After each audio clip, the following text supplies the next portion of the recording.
Hello students, तो चलिए आज हम लोग शुरू करते हैं क्लास 9 के एक्सरसाइज 2.4 का क्वेश्चन नंबर 11, जो कि है factorise 27x cube plus Y cube plus Z cube minus 9xyz। तो इस क्वेश्चन में हम लोग को क्या बोला गया है कि गिवन एक्सप्रेशन को हम लोग को फैक्टराइज करके आंसर बताना है।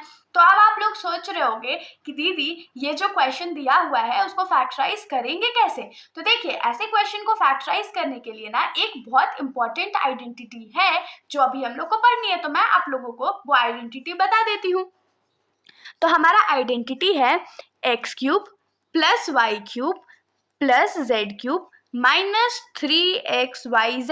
अगर इस फॉर्म में कभी हम लोग को एक्सप्रेशन दिया रहेगा तब हम लोग यूज करेंगे उसके लिए x plus Y plus Z into X square plus Y square plus Z square minus X Y minus Y Z minus Z X. ये फॉर्मूला हम लोग यूज करने वाले हैं। तो देखिए, ऊपर जो क्वेश्चन हम लोग को दिया हुआ है वो इस फॉर्मूले में है ना। तो अब हम लोग क्या करेंगे, तो उसको इस आइडेंटिटी का यूज करके फैक्टराइज कर लेंगे। तो अब हम लोग लिखेंगे now 27x cube plus Y cube plus Z cube minus 9xyz is equals to क्या होता है, तो x का वैल्यू। तो एक काम करते हैं, पहले हम लोग x का वैल्यू इसमें फाइंड कर लेते हैं क्योंकि सबका क्यूब फाइंड करना बहुत इंपॉर्टेंट है ना। तो 27 किसका क्यूब होता है, तो 3 का क्यूब होता है, और x क्यूब किसका क्यूब होता है, तो x का क्यूब होता है। तो 3x का क्यूब हो गया प्लस ये y का क्यूब हो गया प्लस z का क्यूब माइनस 3xyz के फॉर्मूले में होना चाहिए ना। तो 3 हमारे पास आ गया, x का वैल्यू हमारे पास क्या है, तो 3x है, इंटू वाई का वैल्यू क्या है, तो y ही है, और z का वैल्यू हमारे पास क्या है, तो z है। तो देखिए 3 3 ज़ा 9xyz, तो 9xyz क्वेश्चन में है ना, मतलब हम लोग एकदम सही फैक्टराइज कर रहे हैं। तो अब इसके आगे हम लोग इस फॉर्मूले में इसको ब्रेक कर देंगे। तो यहाँ पर क्या हो जाएगा, x plus Y plus Z. तो मैंने यहाँ 3x क्यों लिखा है, क्योंकि हमारा जो x का वैल्यू है वो 3x है।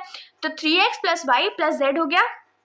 अब क्या है, तो x का स्क्वायर दैट इज 3x का स्क्वायर प्लस y का स्क्वायर प्लस z का square minus x into Y है, तो x के जगह हम लोग क्या लिखेंगे, 3x into Y minus y into Z that y into Z minus z into X है। तो x का वैल्यू हमारा क्या है, 3x है।